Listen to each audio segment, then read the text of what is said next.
Boa noite, queridos companheiros, sejam muito bem-vindos a mais um Evangelho no Lar dos Caminhos de Amor e Paz. E como disse Jesus, onde tivermos dois ou mais em meu nome, eu estarei no meio de vós. E aqui nos encontramos com Ele, a amparar-nos, a iluminar-nos, a dar-nos as forças necessárias para recuperar das nossas mazelas físicas e espirituais, não é? E o Evangelho é um bálsamo, é um remédio para o corpo e para a alma.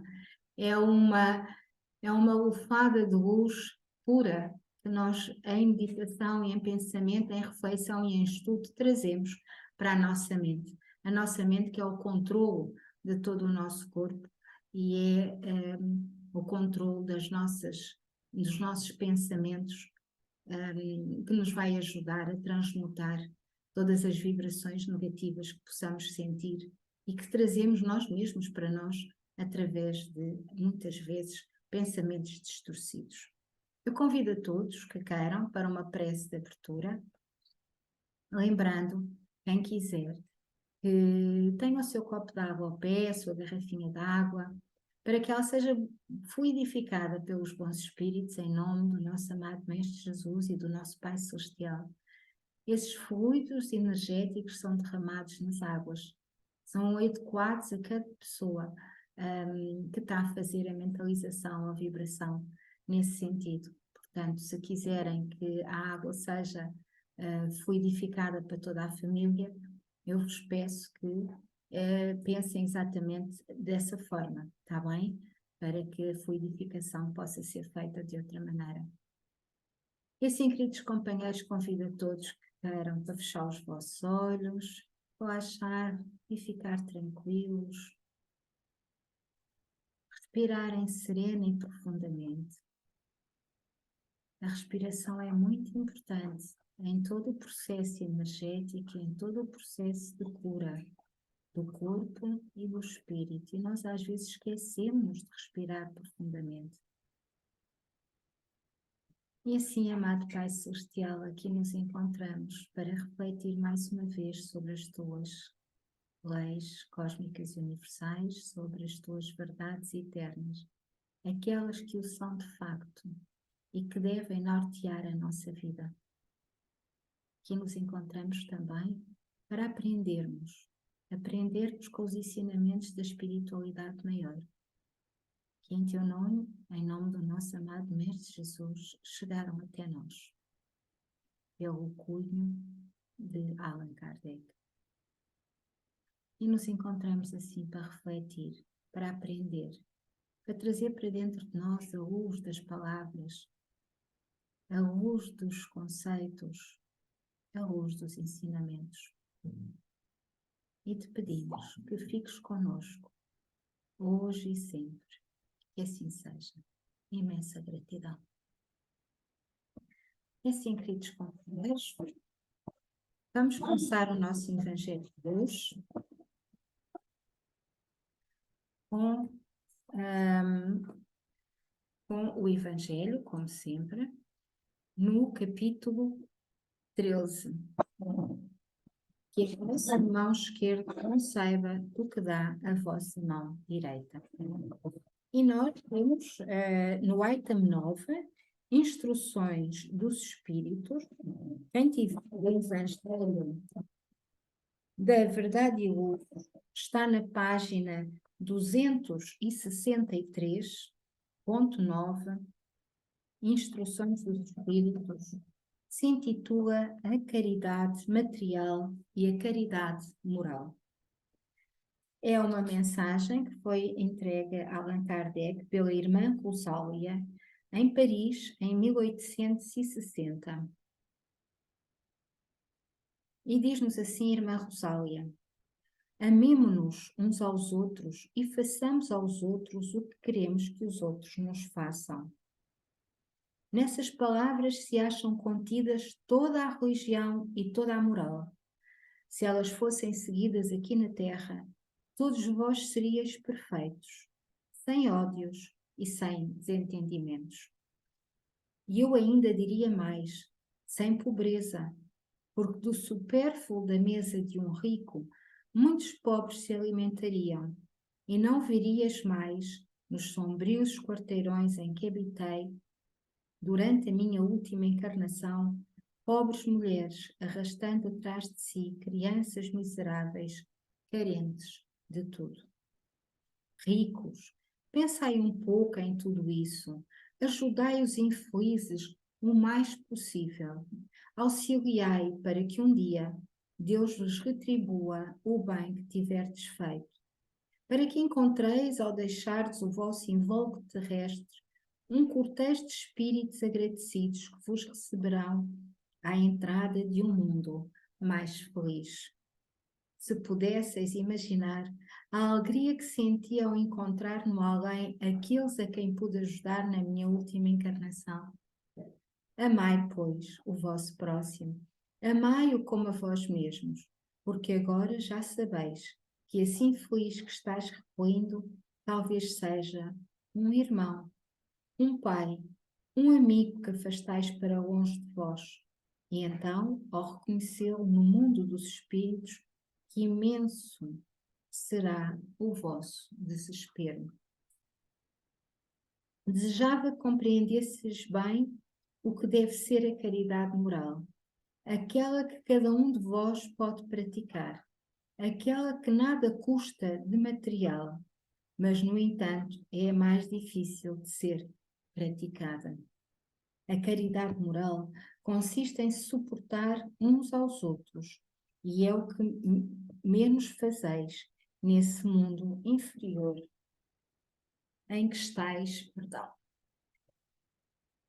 A caridade moral consiste em suportar uns aos outros, e é o que menos fazeis nesse mundo inferior em que estáis encarnados neste momento.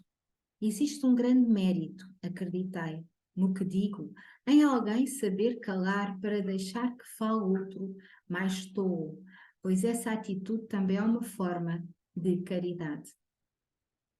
Saber ser surdo quando uma palavra de ironia vos é dirigida por quem está habituado a ridicularizar, não ver o sorriso de menosprezo que vos acolhe quando entrais na casa de pessoas que frequentemente, sem razão, julgam-se acima de vós, enquanto que na vida espiritual, a única, real, algumas vezes estão bem abaixo.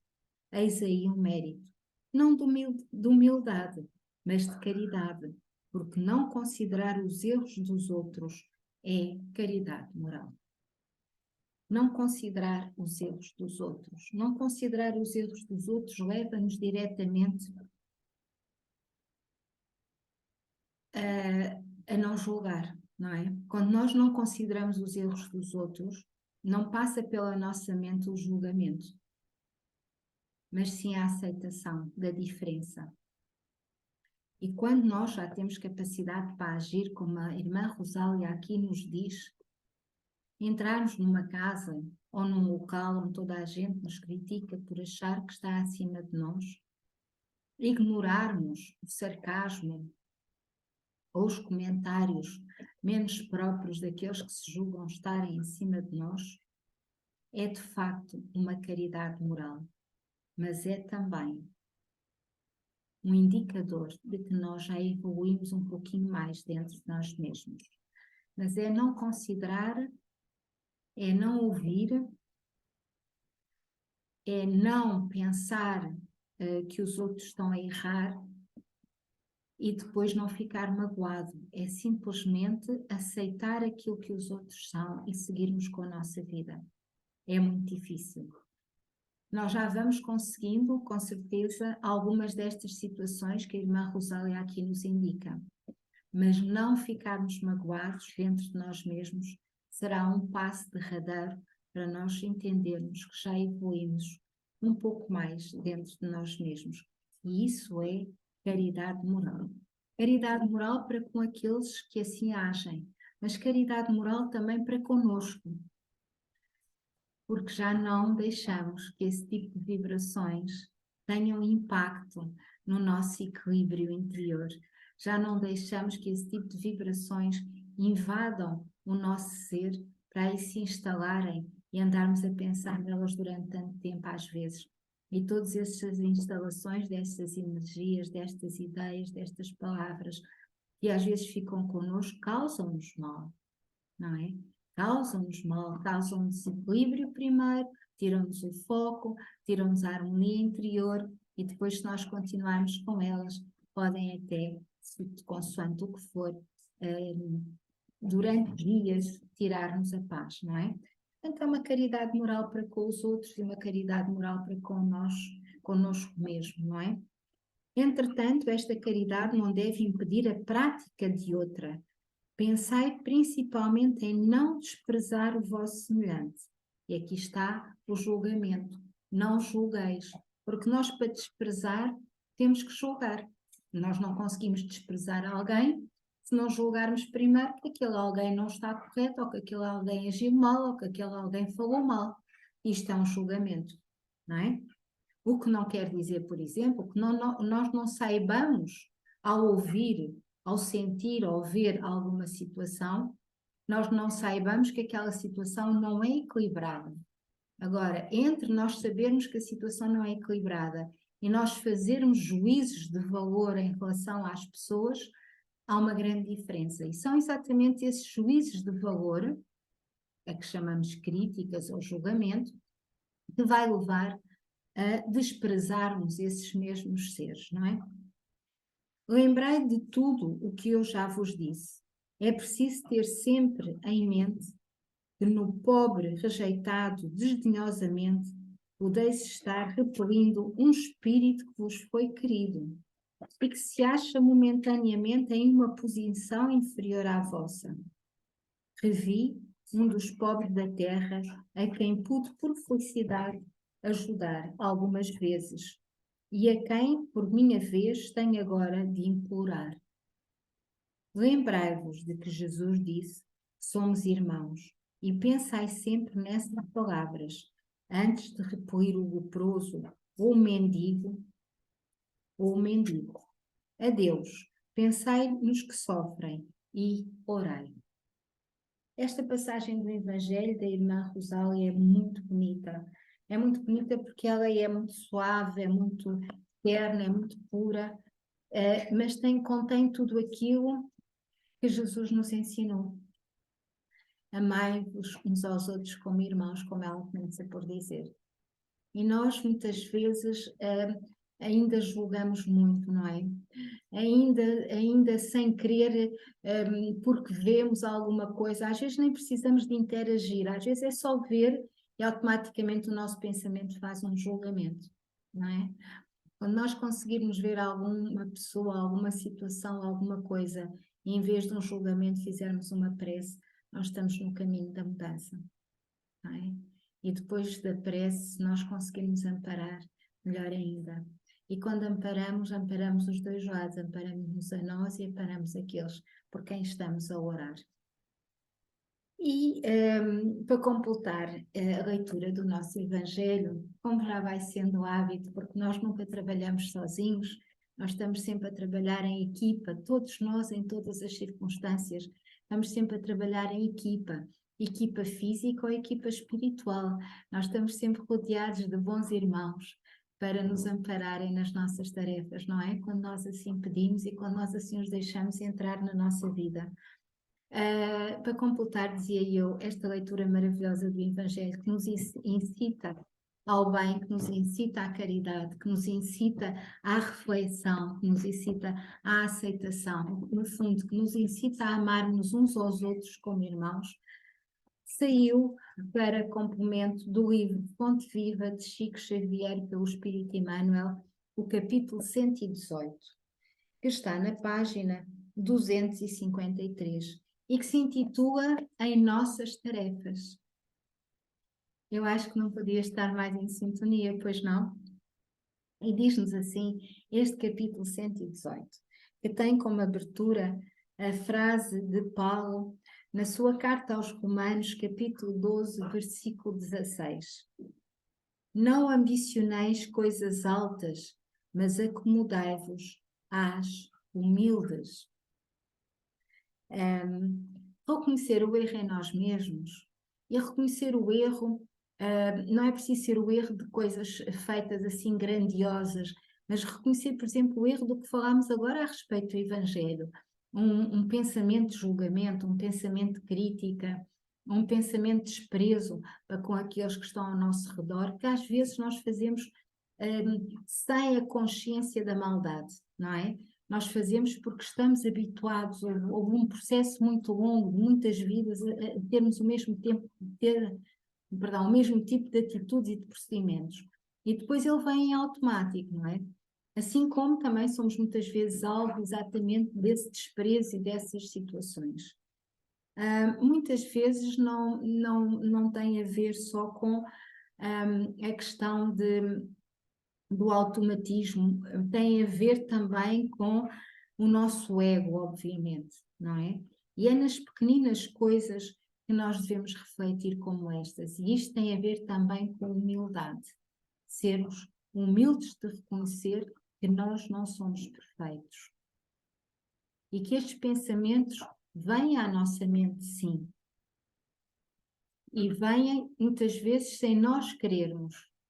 Mas eles vêm e instalam-se muitas vezes. E a humildade aqui está em reconhecermos que não somos perfeitos. E de facto nós temos defeitos que nós temos que os corrigir. Por mais que nós saibamos das coisas, das leis divinas, que nós saibamos os princípios maiores, que nós saibamos por raciocínio lógico do estudo como é que devemos agir e como é que devemos fazer, em automatismo de pensamento, as coisas vêm à nossa mente. E aqui está a humildade que temos que ter para connosco mesmos. E diz-nos Emmanuel: não ambicioneis coisas altas, mas acomodai-vos às humildes, recomenda o apóstolo Paulo sensatamente. Muitos aprendizes do Evangelho almejam as grandes realizações de um dia para o outro. A coroa da santidade, o poder da cura, a glória do reconhecimento superior, a edificação de grande alcance. Entretanto, aspirar só por si não basta à realização. Tudo nos círculos da natureza obedece ao espírito de sequência. A árvore, vitoriosa na colheita, passou pela condição do arbusto frágil. A catarata que move poderosas turbinas é um conjunto de fios de água no nascedouro. Imponente é o projeto para a construção de uma casa nova. No entanto, é indispensável o serviço da picareta e da pá, do tijolo e da pedra, para que a arte e o reconforto se exprimam. Abracemos os deveres humildes com devoção ao nosso ideal de progresso e triunfo. Por mais árdua e mais simples a nossa obrigação, atendamo-la com amor. A palavra de Paulo é sábia e justa, porque escalando com firmeza as faixas inferiores do monte, com facilidade lhe conquistamos o cimo. E aceitando a boa vontade as tarefas pequeninas, as grandes tarefas virão espontaneamente ao nosso encontro. E esta lição vem completar o Evangelho na perfeição. Mas esta lição de Emmanuel, fundamentada nas palavras de Paulo, também nos vão dizer para termos mais atenção ao nosso dia-a-dia.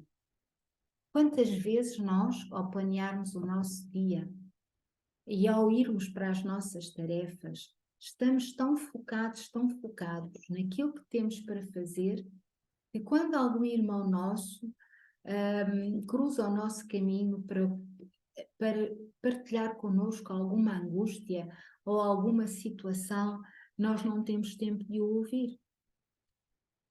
Às vezes, nós parando para ouvir um irmão nosso ou uma irmã que viu em nós a oportunidade de desabafo, que viu em nós a oportunidade de partilha, que viu em nós a oportunidade de receber um conforto, e nós não o fazemos, não estamos a cumprir o princípio maior de amar-nos uns aos outros como irmãos, nem estamos a cumprir este princípio que Paulo aqui nos diz, para sermos humildes nas nossas tarefas, e para começarmos por baixo, pelas coisas pequeninas do nosso dia a dia, começarmos por baixo, pelas coisas que quase nem se apercebe que são caridades. Se nós nos pusermos na pele desses nossos irmãos que cruzam o nosso caminho e nós não temos tempo de os ouvir porque vamos muito focados nas nossas tarefas, nós se calhar também não gostaríamos que algum dos nossos irmãos não nos ouvisse quando nós estamos a fazer. Vocês provavelmente dirão, mas Maria João, nós temos pouco tempo para fazer tudo o que temos para fazer, nós vamos com pressa. É verdade. E eu também ando muitas vezes a 1000. É verdade. Mas às vezes nós devemos pensar que trabalhar no bem, fazer o bem, pôr o bem em ação, é também escutar e ouvir aqueles que precisam, não é? A irmã ou irmão que discutiu com o companheiro e que anda na rua a fazer as suas tarefas domésticas e que nos vê e é uma alegria porque tem uma oportunidade para desabafar o peso que tem no seu coração, é uma grande caridade. Assim como nós gostaríamos também que quando nós não estamos bem, ao cruzar com algum irmão, algum companheiro, algum vizinho na rua, nós pudéssemos ter esse desabafo. Vai atrasar o nosso tempo? Eu acho que o vai enriquecer. Não conseguimos cumprir a horas com a tarefa? Vamos pedir ajuda aos nossos irmãos espirituais para que tudo se organize de acordo com aquilo que nós precisamos. E paremos 5 ou 10 minutos, não é para ficarmos ali de conversa uma manhã, mas paremos 5 ou 10 minutos para dar algum apoio aos nossos irmãos, para dar um sorriso a quem passa, para dar um carinho a uma criança que vem ter connosco, enfim, para fazermos as coisas pequeninas do dia a dia, apanharmos alguma coisa do chão que caiu de uma pessoa mais idosa, levarmos um saco de compras, ajudar alguém a subir para um autocarro e não passarmos à frente dessa pessoa porque estamos com pressa. O autocarro não arranca enquanto não entrarem todos os passageiros. Não entrarmos à frente das pessoas mais crescidas ou deficientes só porque estamos na fila primeiro. Não é? Deixai essas pessoas entrar que têm mais dificuldade em chegar aos lugares que existem no autocarro para se poderem sentar, para que o autocarro não arranque e eles não estejam ainda em pé e possam cair. Pensemos um bocadinho nos outros, coloquemo-nos no lugar dos outros, para podermos, na prática, amar-nos uns aos outros, como Jesus nos amou, e amar os outros como gostaríamos de ser amados. São tarefas que nós temos para cumprir também. Portanto, ao planear as nossas tarefas, vamos tentando planear devagarinho, tarefas com um bocadinho mais de intervalo umas das outras, para que possamos, se acontecer, se virmos alguma situação que não está tão bem, podermos dar um pouquinho de apoio. Às vezes, nós não podemos fazer muito, não é? Se nós virmos um acidente, se já tiverem lá as forças de apoio e de socorro, nós não podemos, nem devemos fazer nada, mas podemos orar. Podemos orar por aqueles que estão lá envolvidos, não só os que estiveram envolvidos no acidente, mas orar pelas forças de segurança, pelas forças de saúde que estão a fazer o melhor para ajudar naquilo que puderem. Orar por todos, no fundo, não é? Nós não podemos fazer grande coisa, nem nos devemos meter, nem nos devemos aproximar para não criar mais entropia num processo difícil, mas podemos orar. E estas nossas tarefas são as tarefas que nós devemos fazer. Claro que, à medida, como nos diz o Manuel, à medida que as formos fazendo, outras maiores vêm, porque não nos esqueçamos que Deus dá de acordo com a nossa capacidade de resolução, a todos os níveis e nas tarefas também. E, portanto, fiquemos com a irmã Rosália do Evangelho, caridade material e caridade moral, está diretamente ligada e agradecemos muito por isso, à lição das nossas tarefas. Não queiramos começar uma casa pelo telhado. criemos fundamentos ou fundações, mais corretamente, sólidas, para que a casa, ao ser erigida, consiga ficar estável e consiga aguentar os embates para que está a casa a ser criada. Queridos irmãos, eu desejo a todos uma excelente semana, mas não nos vamos embora sem antes fazermos uma prece de encerramento. E desejo uma ótima semana a todos. É uma semana curta. Nós, na quarta-feira, vamos ter as nossas reflexões no lar, para as quais estão todos convidados às 9 da noite. Depois, na sexta-feira, vamos ter o estudo livre dos médiuns. E no sábado, o céu e o inferno. E no domingo, o estudo de prevenção do suicídio, ou ciclo de reflexão sobre o suicídio. E então, convido a todos que queiram para fechar os vossos. Peço desculpa. Para elevar o vosso pensamento ao mais alto e para agradecer. Amado Mestre Jesus, gratidão imensa por tudo o que somos e por tudo o que temos. Gratidão imensa por todos aqueles que estiveram conosco na organização e na reflexão deste estudo. Todos aqueles que nos intuíram boas reflexões e bons pensamentos. Gratidão imensa por termos a oportunidade de aqui estarmos reunidos em Teu nome. Em nome do nosso Pai Celestial. Gratidão imensa por já termos a consciência de que fazemos parte de uma grande família que trabalha em conjunto para o bem maior. E ajuda-nos a ajudar. Ajuda-nos a interiorizar estes princípios e a sermos, cada dia, um pouquinho melhor. E fica conosco, amado Mestre Jesus. Fica na casa de todos os nossos irmãos e nesta também. Ampara a todos com a tua luz misericordiosa e bondosa. E envolve este planeta num abraço fraterno de ajuda e de gratidão. E que assim seja. E assim, queridos companheiros, estamos quase a chegar ao fim. Eu pergunto à nossa querida irmã Suzy se quer fazer algum comentário. Suzy, boa noite, seja bem-vinda. Boa noite, não tenho muito a acrescentar, gostei muito da leitura, das duas leituras, aliás, mas não tenho muito a acrescentar. Realmente essa caridade moral, eu acho que nós praticamos no dia a dia. Quando escutamos alguém, quando auxiliamos alguém, estamos a praticar a caridade moral. Isso acontece, acho que acontece a toda a gente, não sei. Pelo menos a mim acontece, às vezes há pessoas, alguém até que eu não conheço, mas que simpatizam comigo por alguma razão e só quer conversar, e eu simplesmente ouço, e a pessoa vai-se embora mais desligada. Já me aconteceu isso mais de uma vez. E, portanto, é isso que eu procuro fazer. Embora realmente ainda estou muito longe, né? Estamos todos, né? Estamos todos. Mas pronto. Estamos todos. Obrigada, Suzy. Muito obrigada. Suzy, uma noite tranquila. Boa recuperação e rápida. Obrigada. Um beijinho muito grande. Uma noite abençoada para todos. E até quarta-feira, se assim Deus o permitir. Fiquem com Deus. Obrigada. Deus. Tchau. Até quarta-feira.